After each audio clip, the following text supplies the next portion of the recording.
As we get started, I'd like to introduce the gentleman up here on stage. To my left, Knicks President Steve Mills.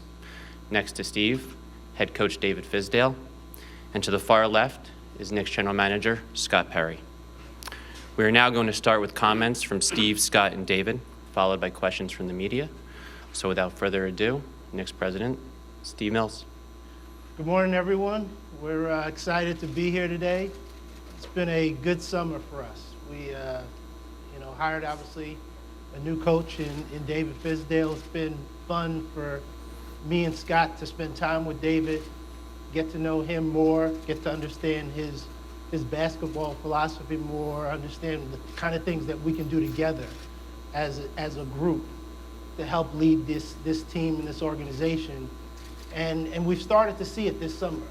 It's really exciting for us to see how our guys have bonded on their own, and we've supported them. So they've been together all summer. They've been working out together in different locations, a lot of times in New York. Last 6 weeks, they've been together as a group in New York, and I think I was really excited yesterday. We were up at the training facility, and we looked out on the court, and we had 17 players there, including Kristaps. And so that was just a good thing to see them having fun, getting it together, and being excited about what's about to take place as we start training camp. So we feel good about the camaraderie of the group, the guys that we have together, and the feeling that they have and we have about where we're going. Thank you, Steve. And now, General Manager Scott Perry. Good morning to everyone. Good to see so many familiar faces again. Hopefully all of you had a good summer as well as we did. We had a very busy summer, as Steve mentioned, and to kind of drill down a little deeper into how we felt the summer went. Obviously, it began with hiring David and his coaching staff, and we're extremely pleased with how that's been going, and to bring these guys in here to carry out our culture and vision as we move forward. It's a staff that is very high in character. It's a staff that has a lot of experience, for both coaching and playing experience, and we think, and above and beyond everything else, I think all of these guys have the ability to connect with today's players. The draft was big for us this year. It's our first draft together. We really felt good about the results from our process with the draft. It yielded our first round pick, and Kevin Knox from Kentucky. We felt that Kevin and Mitchell Robinson, our second round pick, they both acquitted themselves very well in the summer league this summer. They showed the athleticism. They possessed the length and versatility that is important in today's game. And they did what they were supposed to do, which you like to see in that venue, even though we know it's not the NBA regular season, but they were two players that stood out in that competition venue, and that was good for us to see. And then in terms of free agent signings, we were happy to get Mario Hezonja here, a guy that obviously I'm very familiar with because I was part of the group that drafted him in Orlando. He and Noah Vonleh, both of those guys are, former lottery picks, and as a lot of you heard me talk about last year, us being in that phase of our growth and development as a team and organization of trying to add more talent to our group. They've been around a lot this summer. They're excited about the chance. And in Mario's case, the great thing about him was that, there were other suitors for him. And a couple of playoff teams that were very interested in him and were offering him longer-term deals than what he got here. But he has a lot of trust and confidence in Coach Fizdale and our group here in the direction that he sees us taking the team, and he's betting on himself to come in here and perform well for us this year.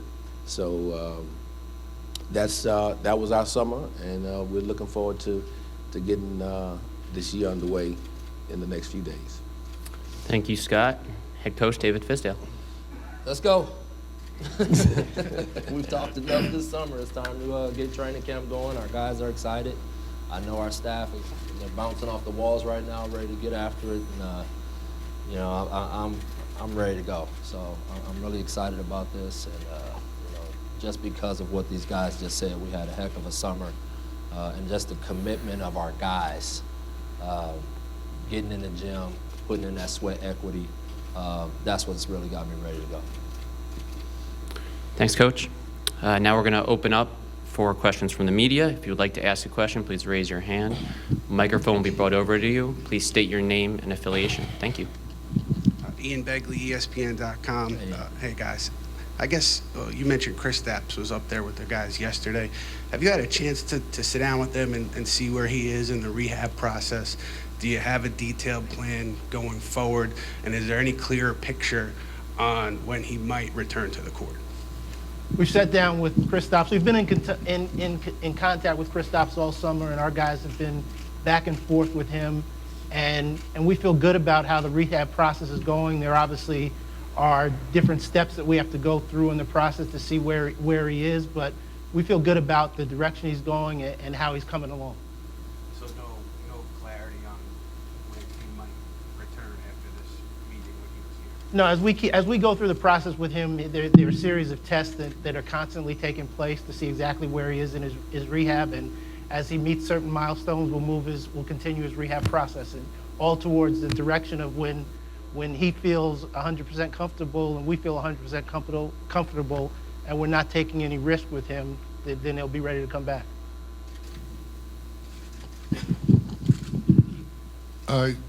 Guys, it wasn't brought up on Monday. Just Joakim Noah, why wasn't he brought to training camp, and what's his status? What's the delay? What's going on with him? The situation with Joakim is pretty much the same. Nothing has changed other than we're in constant communication with his representation. Training camp is a few days off, but the hope is that we can come to a resolution that is both advantageous for both Joakim and the Knicks, and so that's where it sits right now. Well, like I said, camp hasn't started. The camp hasn't started for us right now, so it is what it is right now, and we're comfortable in dealing with his representation, and we'll let you know once that changes.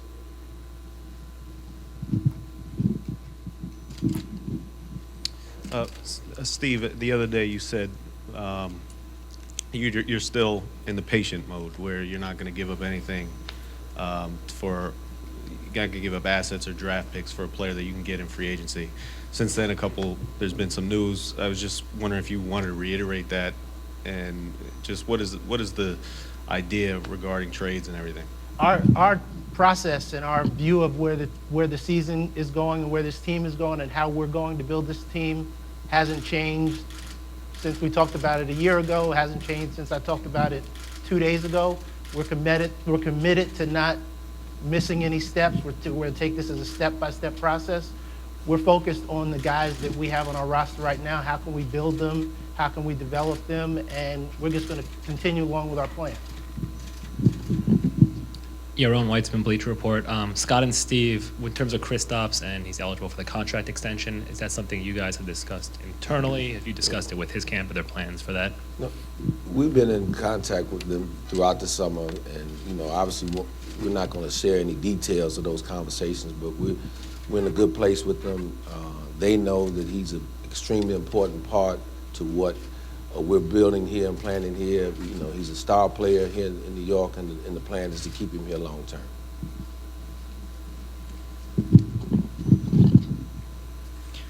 Mike Vorknoff, The Athletic. This is for Scott or for Steve. Just with Joakim saying that you guys are working towards a resolution that's good for both sides, why have you chosen to not bring him back rather than just have him here for the entire year and try to make that work the remaining 2 years, or at least this upcoming season? I think we're comfortable with how we've gone through the process. He's comfortable. His representation is comfortable, and like I said before, that once there's a change, we'll update you on that. But we're comfortable with how the whole process and situation has been handled.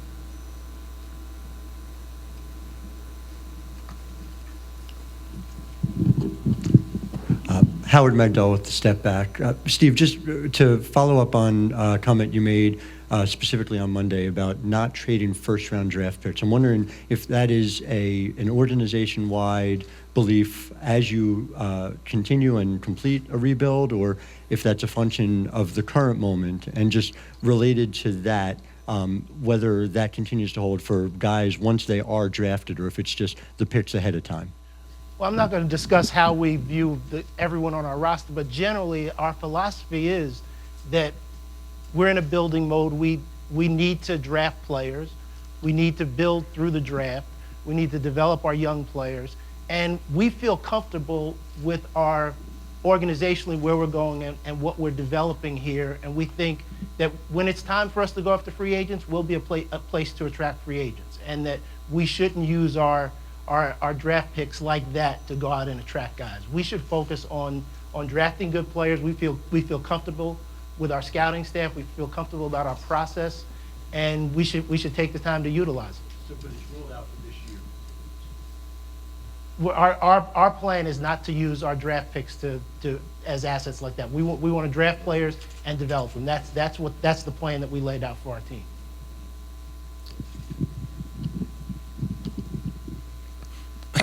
Brian Mahoney from the Associated Press. David, as you hear this kind of talk, is it hard not to maybe once in a while say, can't we speed it up a little bit if there is something out there? Patience is the kind of thing that can work for the GMs, right, and the coaches. No, it doesn't matter that way. It's you know, at the end of the day, we're together. This is a full-fledged plan that we have all come together and agreed to. We've had so many talks about the process that we want to take, the plan that we set forth, and how we want to do it the right way. We want to build it from the ground up culturally, you know, through the draft like Steve was talking about. We don't want to, you know, jump at the shiny things. You know, we want to make solid decisions and be patient with this process. And I'm a big part of that patience. And so if I get rattled or start trying to nudge these guys, I'm too big a chunk to be disrupting that process. I'm locked into developing these kids and pouring in everything I have into that right now. And we've reiterated this when Scott came on board, and then as David came on board, we're committed to following a plan and not just shifting and pivoting because we see something that we think is attractive or might fast track something. I've seen that happen and go wrong too many times, and that's not what we're going to do. And I would add, you know, we have a core belief in that. We really believe in this philosophy and the direction that we're taking this organization, and excited about it. And obviously in conversations with David when we were hiring, you know, development was going to be big, and we all understood the stage of where we're at, and we check each other to make sure that we stay on course. Steve Popper from Newsday. I guess for Scott or Steve, you guys have talked about this process and sticking to it, but when you see headlines like you see yesterday, Jimmy mentioned you guys as one of the teams, does that get you feeling that you're in the direction you talk about where you want to be an attractive spot? Well, I can't comment on any particular player, but I mentioned it at the town hall meeting. We talk in NBA circles all the time, and we feel good that the view of the Knicks is different than it was before. That amongst players, you know, it's just there's a different vibe about how we're trying to do things. We know it's moving in the right direction, and our job is to continue that and to make sure it continues to move along in that process. Jeff Zilgett, USA Today. David, this is for you. You visited with Kristaps this summer in Latvia. Why was it important for you to make that trip, and what did you get out of it? Well, you know, I said this before, and this just how I am anyway. I'm going to go and spend time with every player. I just think that's really important that you meet them on their common ground. But when it comes to a guy like Kristaps, your star player, and you're taking over a franchise and trying to lead him as a coach, you better connect with that guy. And then obviously, you know, there was enough stuff from the last place that I was at that I felt like I wanted to be open and honest and share with him in a way that, you know, we can get it all out on the table if there's something there that needs to be discussed. And, you know, to my pleasant surprise, I got over there, and that was a very little part of our discussion, and most of it was about, you know, like I said, our families, you know, our vision for the team, my vision for him, you know, and a lot of eating.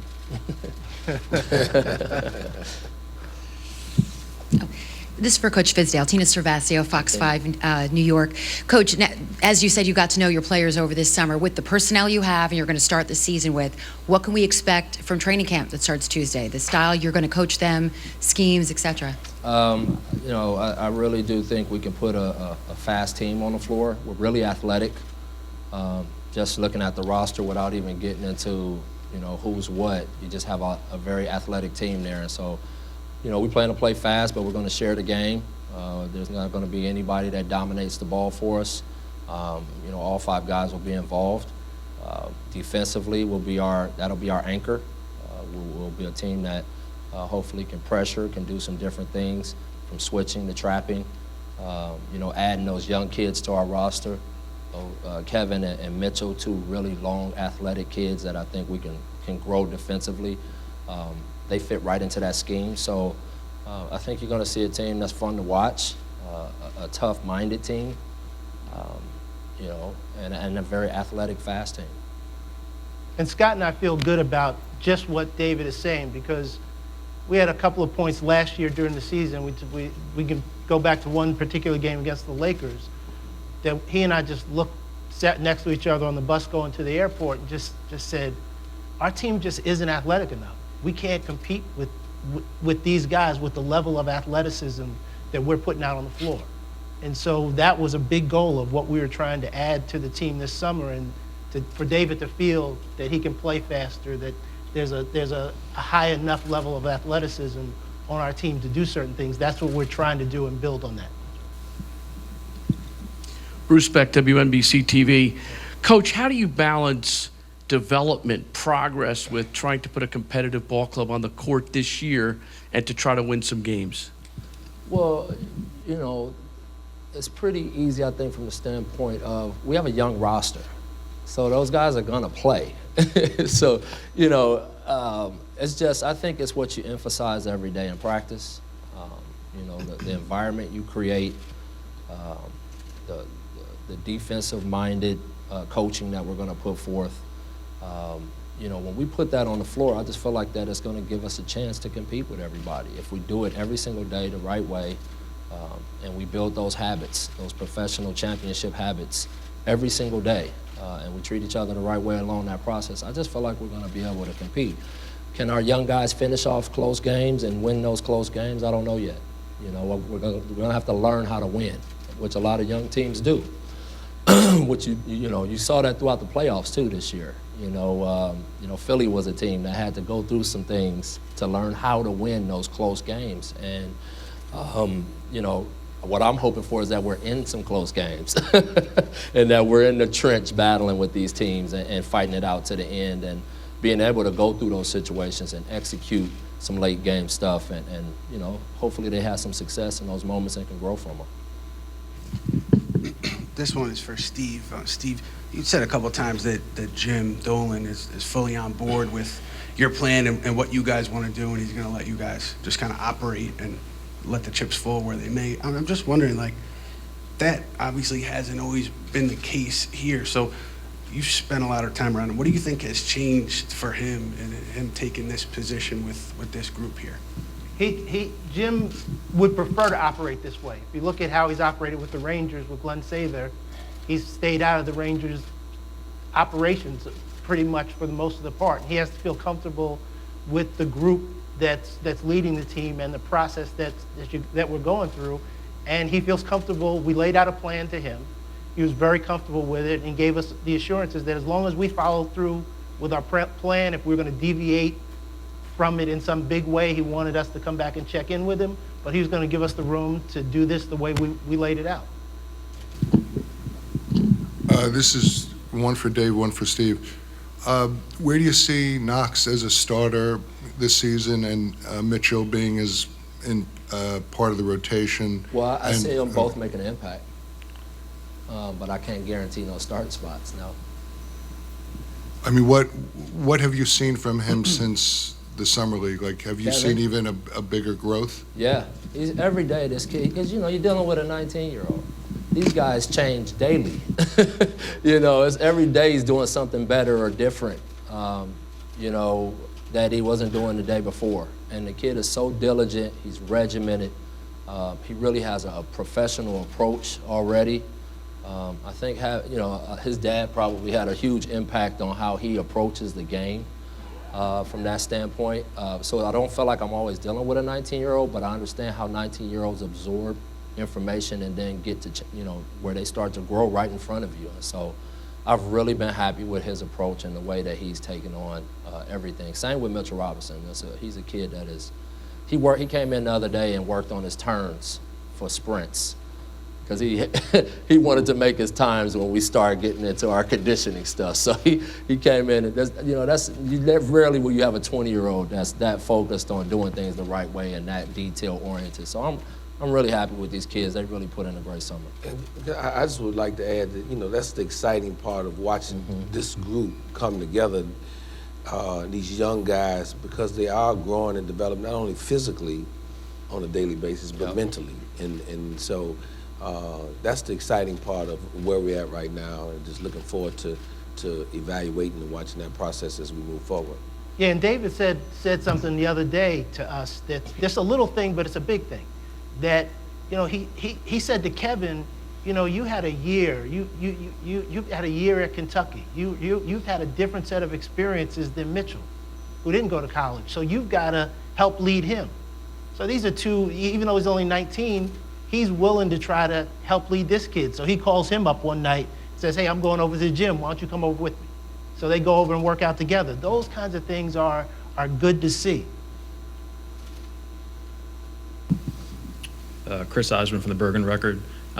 David, what do you need to see from Ntilikina early on to know that he's taken the steps that he needs to in his development and that he's on the right path? Well, for me, I've kind of taken a different approach with Frank than everybody else wanted from Frank. I want to let Frank be who he's going to be. And so I'm just trying to develop the basic skill sets that he's going to need to become a heck of an NBA player. Can he break guys down off the dribble? Is he making his open threes? We already know the kid is an elite defender. Very few, it's hard to say that about a few 19, 20-year-olds coming into this. This kid can guard. And so offensively, I want him to get to a place where he finds himself and he's comfortable. But I'm not applying the same stuff that everybody else is putting on him, trying to make him into somebody, one of these super guards or whatever. Let's see what he turns out to be with great, just consistent, detailed player development, and we get him out there on the floor, and when the lights come on, that'll tell us everything we need to know. Steve, kind of a two-parter here. One is this coming to camp this year easier than last year in the regards that you still had unfinished business this time last year with the Carmelo situation, and now you can totally look forward, I guess. And two, when you talk about building slowly, not skipping steps, doing things the right way, is there some confidence that in New York you can do that because the Garden's going to be filled anyway, and maybe some other teams, if they try and do that, they're not going to have the same fans, and maybe they're going to maybe lose more money than maybe the Knicks would, and there is a pressure to build quickly in those kind of markets? Well, on the first part, yes, I feel good about coming into training camp this year better than last year. Just there's a lot more clarity in terms of what we're doing. I think philosophically we're all on the same page. We know that. So it's an exciting time for us. We feel really good to see how this is going to unfold. And, I grew up here, and I just have a different point of view. I talk to a lot of fans. I talk to people on the streets all the time. I think people here will let you rebuild. It has nothing to do with the finances of the Garden. They will let you rebuild as long as you are true to what you say and you lay out for them what you're going to do. I just, in my gut, believe New Yorkers are okay with that. And I would like to add, as a new person coming to New York, being here 14 months, that has been my experience as walking around the city. As a visitor coming in here for years, we always felt that the New York fan base was very knowledgeable. And I, now I'm living that every day. And I think, as to Steve's point, as long as we remain consistent and diligent with our actions, that they match up with what we're saying, I think they're getting behind us, and I think they want to really get on board for this ride together as we build this thing. Now, I'm not saying it's a bed of roses, because the guy who delivers my dry cleaning to my building didn't like our draft pick, and he made me know that right away too. So they give us both sides of it. Yeah, they do.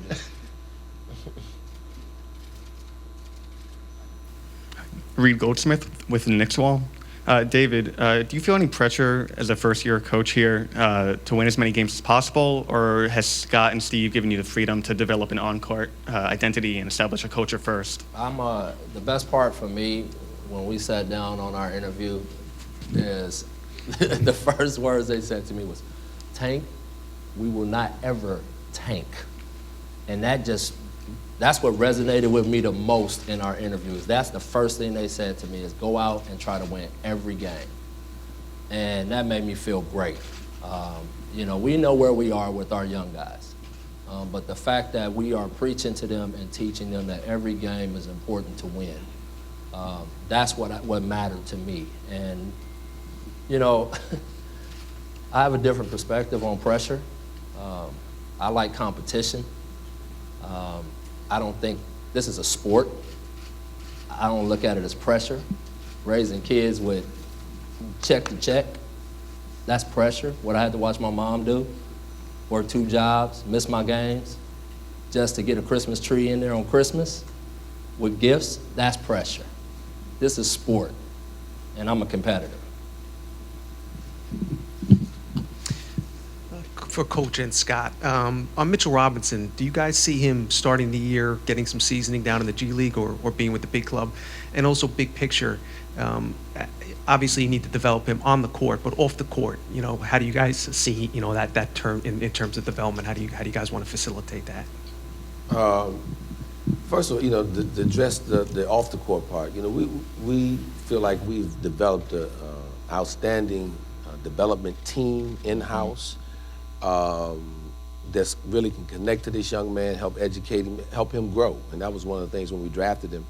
We recognized his physical gifts, but we also recognized he didn't, spend a year in college, and that he was going to need the backing and support to help grow as a man, like all the young guys do, but he in particular. So we're very comfortable with where we're at as an organization that we can handle that. He's a good young man who wants to be good at his craft. He wants to be a great basketball player, so that's always a positive when you're dealing with him. And then, in terms of playing, look, coaches and our philosophy is that's going to work itself out once training camp starts. Once the guy shows up, obviously he did some very good things in the summer league, some things that really you can't teach, but now he's got to transition that now to the NBA court, preseason, regular season, and again, how quickly he picks up on that is really in his hands and in the coach's hands and how they go about developing it. We have something that it's funny. Fizz said this the other day, and Craig Robinson says it, and we live it, is that we tell everybody in our building, from the secretary to the trainer, everyone that works for us is in the player development business. At some point, wherever you touch this guy's life, either it's on the court, off the court, helping him with his bank account, helping him how he should shop, what he should eat, everybody that works for us is in the player development business. And that's how we operate on a day-to-day basis. Chris Mannix with Yahoo. David, when you were in Memphis, you were a very open and honest guy. When you were happy about something, you talked about it. When you were frustrated, you talked about it. Does that part of the job change for you going from one of the smallest NBA markets to its biggest? Yeah, I'm still going to have to be myself, but I think it's not necessarily about the market change as much as I just want to continue to grow as a coach. And I always self-evaluate very hard. And so no matter what, whether it's how I interview, whether it's how I coach, whether it's the decisions I make in the game, what kind of husband I am, what kind of dad, I'm hard on myself. And so, I'll just look at it as a time for me to take another step forward in my growth process. And, I'm honest, when it comes to what I think is happening. But I also think, with this being a bigger media market, there's some things that's got to stay closer to the vest.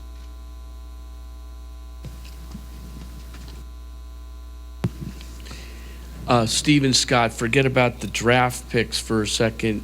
what if you had the ability to trade players for an NBA player who might be an elite player who wants to come to New York? Would you consider something like that? We're always going to be in the business of evaluating our roster and looking for ways to improve our team. But right now, we're focused on the guys that we have on our roster and how we can develop them and how we can come together and build the thing that the identity and the culture that we're trying to build with this group of guys. But obviously, we're a group that wants to win games and bring our players along. So we're always looking to get the team, make the team better, and find players that can develop into better players. And that, obviously that's our job, to daily evaluate what we have. Now, as we sit here today, we haven't watched this group practice yet. So that's the exciting part of camp getting ready to start, to kind of see really what you have and how it's going to manifest itself and how these guys work together. But again, a big part of my job and Steve's job is to, obviously monitor the league and just kind of study what's out there, study our roster, and then as we move forward, if there's something that fits within our plan and it makes sense for us to do, then we would try to do so. Mo Hamilton, The Athletic. I guess for Scott specifically, a lot of people are looking at this coming season, and I'm sure you don't want to get too far ahead of yourself, but a lot of people are looking at next summer as a possibility with some cap space to maybe be able to attract a couple big name free agents or such. I'm just curious to know from your perspective, how high of a priority this season will you put on either not adding money to the team's future ledger and or creating additional space to maybe attract a big name or two next summer? No, our goal this year is really to give this 18-19 team our undivided attention and watch this young group grow. You mentioned the potential for cap space. That is really just going to be a byproduct of just how the salary structures of our individual players are right now. And so we're not going to get too caught up in looking 10 months out, because we got 8 or 9 months of basketball to play and really understand and see what we have. And then when we get to that point, then we'll be in a better position to decide, what we're going to do in 19.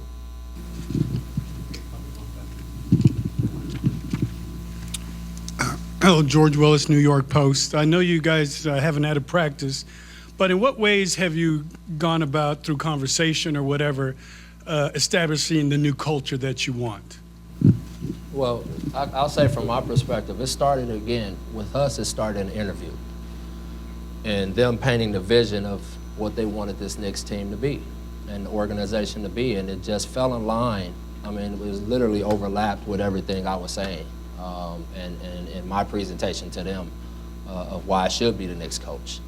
And then it just carried on from there. We interact a lot when it comes to the culture and how we're going to implement it. And the processes that they took through the draft and through hiring my staff, it was consistent with the same way they went through the process of hiring me. And so we were really diligent in bringing in the kind of people that we thought fit this plan and who could execute this plan to lay down our culture. And so once we got those pieces in place and we corralled our guys, we started laying down the bricks with our players and within the building. And it's been fun to watch everybody come together. And I would add to you, when you talk about establishing identity and culture, it's what you do on a daily basis. Yep. It's not what we write on walls or write on pieces of paper. It's what we do on a daily basis. Communication is a big part of that culture. Expectation and accountability for us as a front office and coaching staff and the players. That we're always going to be trying to raise the bar for ourselves, and we want each and every person in our organization to maximize his or her abilities. And that's the standard that we want to set, and we believe if we do that consistently on a daily basis, we'll work towards where we want to be as an organization, and that's where we aspire to be, and that's a winning championship organization. And I think when we sat down with David, one of the things I was impressed about is that, as he mentioned, building his coaching staff. But we didn't just build a coaching staff with guys that David likes. we sat down and said, okay, what are the roles and responsibilities of everybody you're adding? How are they going to fit, each one of them? How do they fit into this puzzle of how we need to develop our players and for you to coach this team? So there was no adding because this guy's a nice guy or I coached with him before. We are honest enough with each other, and that we're going to question and make sure we're building this thing the right way. And that's what we try to pride ourselves every day, is that we need to feel comfortable with ourselves and feel comfortable with our players, that we can be brutally honest with each other. And when we don't agree with something, we say we don't agree with it and we talk it out. And that's part of what we want to do as a management team, but also what we want to do in terms of how we bring our team together. And just to follow up with that again, too, these two guys are unbelievable at, okay, what's our criteria? Like, we went to our coaching staff and said, all right, what kind of coaching staff do we need? And we just laid it out. Here's the bullet points that coincide with this culture. And like you said, it wasn't about buddy stuff. It wasn't about if I worked for people before or worked with people. None of that mattered. It was about what's the best fit for this group of guys that can move this culture forward. And we really combed through the staff, and I'm really confident with the group that we put together. This will be the last question. This is for Steve and Scott about Kristaps' extension. What is the philosophy there? It doesn't seem like there's a sense of urgency. Is it because there's confidence that you can get it done next year? Is it that you want to see him come back on the court? And if you do it next year, you actually save cap space. So what is the philosophy there from your guys' perspective? I'll let Scott answer that one. Yeah, look, again, our philosophy is that we're gonna, we're connected with him. It's a long-term thing. Obviously, you mentioned the point of the cap space in July, but again, we're gonna continue to keep the dynamics of the conversation in-house, to keep the integrity of that process in order. But we just feel like we're in a real good space with him, and as well as he is with us, and we're gonna do the right thing by him and this organization. And he'll never feel like he's not a cornerstone part of what we're trying to do here. He understands that, and we make that crystal clear to him and his representation. Okay. Thank you, Steve, Scott, David. And thank you to everyone for joining us here today. And for those who tuned in, we look forward to seeing you throughout the season. Have a great day.